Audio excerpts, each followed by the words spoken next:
Welcome everyone to our first podcast episode. We're trying something new here. So every Sunday we're going to have a weekly release on a conversation between me and our founder Neetu ma'am or from members of our team, and we're going to break down our business and aspects of it and kind of take you guys into the depth of Sands of India.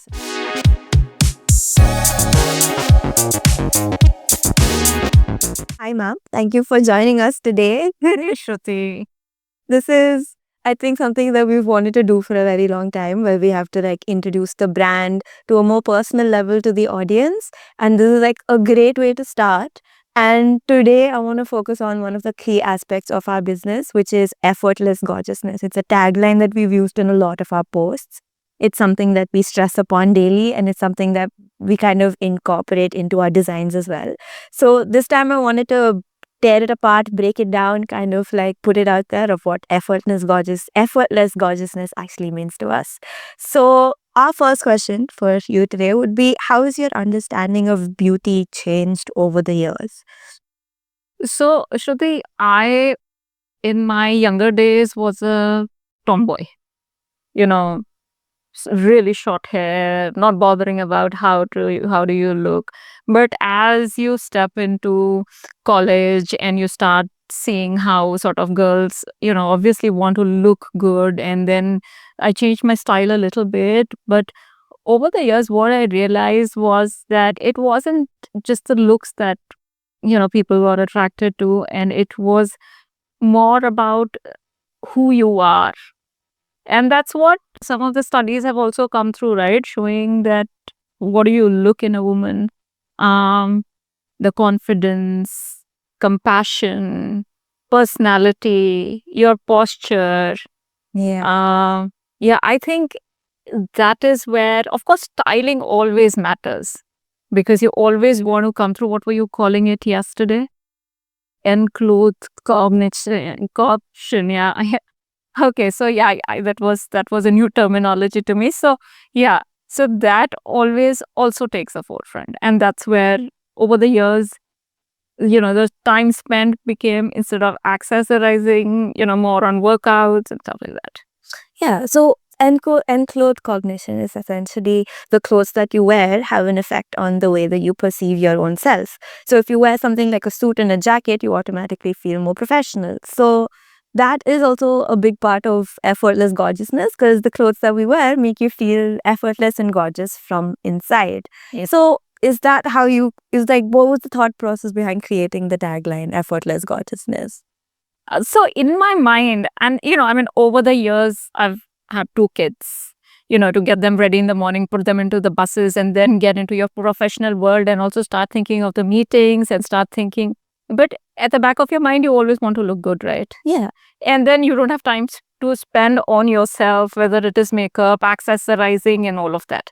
So it does require time to plan, what are you going to wear, how you going to accessorize, how you going to make up, and all of that. So with the dearth of time and how life and where it took me, I never had that time. I used to spend time in getting my kids into the buses. I used to spend time on my workout, and then it was like 10 minutes is all I have.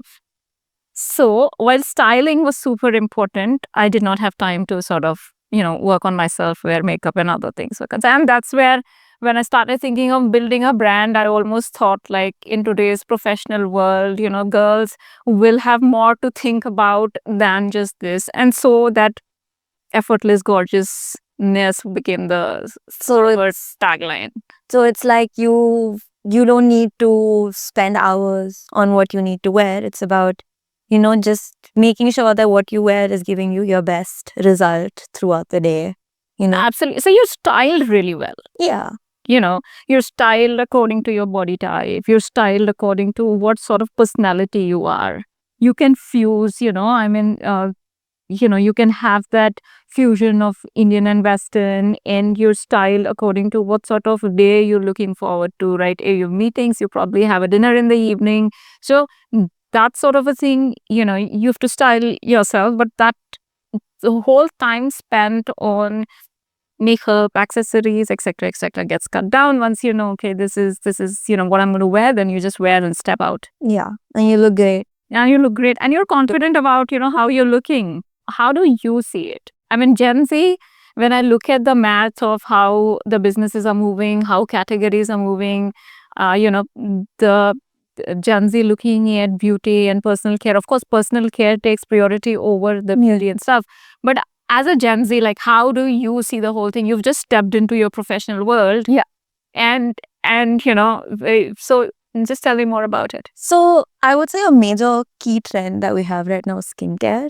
Skincare has been all the craze these days. And I feel like it also kind of shows a reflection of how people want to move away from kind of superficial beauty to something which is more within themselves. So skincare is a good start because they're working on their natural beauty, they're working on their natural selves. But also when it comes in terms of fashion, I've seen a lot of people who are very focused on curating their personal style and something that they feel very confident in. So right now for us in our age group, I think being effortlessly gorgeous is being like your most true self or like your most authentic, more Yes. comfortable self. So even if it might be a little bit of over accessorizing or kind of clothes that you maybe don't usually see people wear, or if it's like extreme streetwear, at least they're comfortable in it, and Yeah. them being comfortable is what makes it effortless for us. Yeah. And I think that's extremely, I guess, refreshing to see in when people wear something out of the blue but they're just so comfortable in it and just feel effortless at that point. Yeah.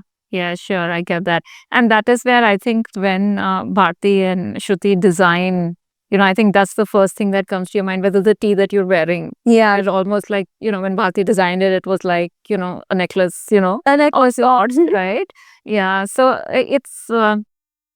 it's very nice to see how Gen Zs are sort of stressing more on authenticity, yeah. on not just following the mass, bringing up their individuality in the way that they think is right. So, thought always sort of takes priority over just following how things are, how following the others. So, yeah, that's tremendous. So, ma'am, when was that moment in your life where you realized that beauty had nothing to do with appearance, essentially?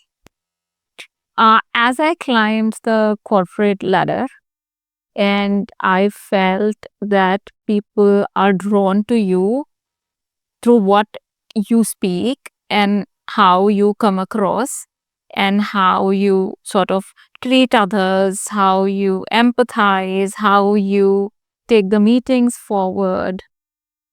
I realized more and more that it is the real meat is how you come across as a person and the person that you are, rather than your looks and your beauty, and Yeah. that only stays for a very short time.